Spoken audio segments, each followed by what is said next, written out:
Welcome to the Banker Lamp. Please enjoy the video. You need router credentials and your phone unlocked. Open Waze now and keep a quick note of any active route.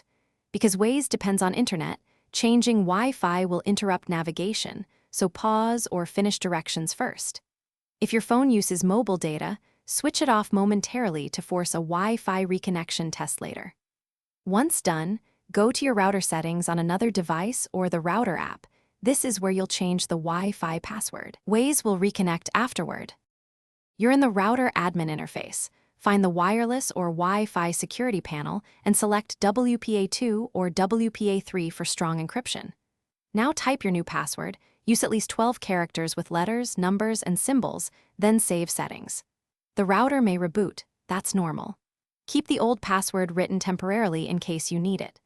Make sure the SSID remains the same if you want devices to reconnect automatically. Otherwise, you'll need to rejoin each device manually.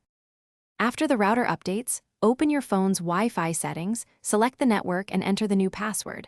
Once connected, return to Waze and check that maps and traffic data refresh. If Waze still shows offline or stale info, toggle airplane mode, then disable it to force a network reset.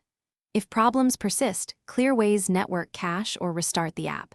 Make sure mobile data is off if you expect Wi-Fi only. One key tip: if reconnection fails, power cycle the router and your phone before deeper troubleshooting. Thanks for watching. If this was helpful, leave a like and consider subscribing. See you next time.